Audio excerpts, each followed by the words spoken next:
Jadi pemirsa, Donald Trump menetapkan seluruh produk Indonesia yang masuk ke Amerika Serikat akan dikenakan tarif sebesar 32% mulai tanggal 1 Agustus ini. Hal ini berdampak pada usaha mebel dan ukiran dari Jepara, Jawa Tengah. Lantas bagaimana strategi memitigasi kebijakan Donald Trump ini? Akan kami hadirkan ulasannya bersama Bupati Jepara Witiarso Utomo melalui sambungan Zoom. Mas Wit, selamat pagi Mas. Selamat pagi Mbak. Oke, Mas Wid, yang pertama saya mau tanya dulu, jadi kalau berdasarkan data angkanya tahun lalu, itu berapa sih jumlah ekspor dari Jepara ke Amerika Serikat? Ditotalkan secara keseluruhan berapa, Mas? Ya, untuk di Kabupaten Jepara, untuk industri mebel dan furniture, kami untuk pasar di US itu 54% kurang lebih. Jadi cukup signifikan bagi kami ketika ada kenaikan tarif itu, sehingga dampaknya luar biasa. Dari begitu Presiden Trump dilantik, ini penurunan dari mebel Jepara ini kurang lebih 20-30%, tergantung memang pasarnya kemana.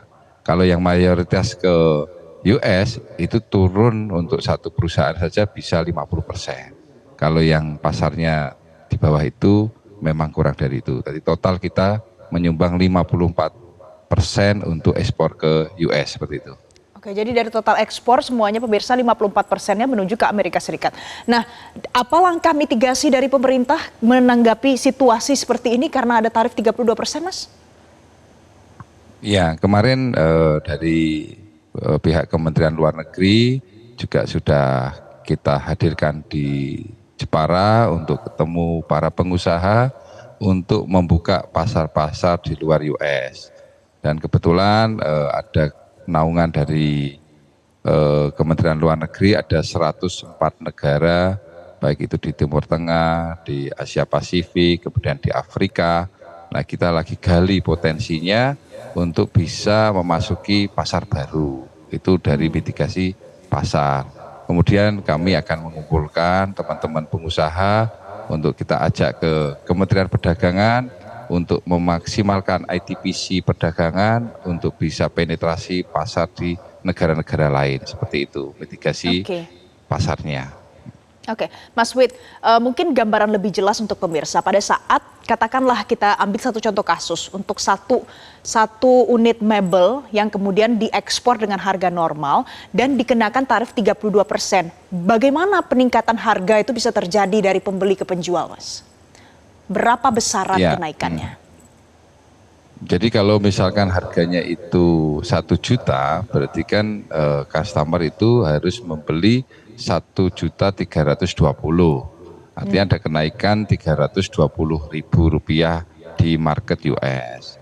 Nah, ini sudah ada diskusi untuk buyer-buyer yang ada di US bahwa nanti ini kalau bisa dihitung ini ditanggung bersama. 50% yaitu buyer, 50% itu dari kami di Jepara. Cuman itu berarti kita harus efisiensi sebesar 16,5% untuk bisa memenuhi pasar di US. Nah, ini kita juga bergantung daripada penetrasi ini, apakah masyarakat US ini memiliki daya beli untuk bisa naik 17% atau 16% setengah ini. Ya, ini yang menjadi tantangan kita. Nah, ini tinggal tunggu respon pasar, karena ini sudah menjadi kepastian dari pemerintah US bahwa untuk mebel Jepara ini 32%, jadi ini akan kita bahas dengan para pelaku usaha, dan dari para pelaku usaha juga akan membahas mengenai hal ini kepada buyer-buyernya, apakah pasar di sana bisa adaptif terhadap harga yang dinaikkan ini, begitu. Oke, Mas Wid, bagaimana Anda punya pandangan soal dengan kenaikan harga 32% ini, apakah itu hanya menjadi satu-satunya alasan atau juga ada pertimbangan soal mutu dan kualitas yang bisa dibeli dari para pengrajin ukiran di Jepara, Mas Wid? Oke, jadi kemarin saya sudah diskusi juga para pengusaha, apakah ada pertimbangan mutu, karena kalau mutu mereka tidak kompromi, karena memang itu menjadi brand para customer yang di US. Jadi satu-satunya alasan pandangan saya memang pendekatannya ini hanya harga. Nah, tapi di sini kan kita sudah ditentukan 32% ya. Nah, kalau dibandingkan dengan negara-negara lain seperti Filipina cuma naik 3% gitu kan cukup sedikit ya. Kemudian Singapura naik 10% dari 15 jadi 25. Nah, otomatis ini membuka peluang mereka dalam hal penetrasi pasar di US seperti itu. Baik. Nah, Mas Wid, dengan kondisinya hari ini di Jepara bagaimana?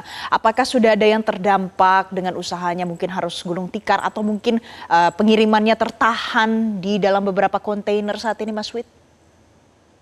Ya, kalau terdampak sudah ada mulai dari Presiden Trump itu dilantik, itu karyawan juga sudah mulai on off ya.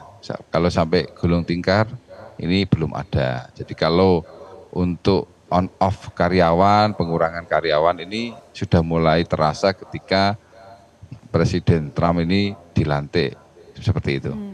Oke, mudah-mudahan nanti dampaknya tidak terlalu meluas dan pemerintah kabupaten bisa mengantisipasi kenaikan dari harga karena tarif 32% dari Donald Trump. Mas Witiarso Utomo, Bupati Jepara, terima kasih karena informasi terkini yang sudah disampaikan untuk pemirsa Metro TV pagi ini di Selamat Pagi Indonesia.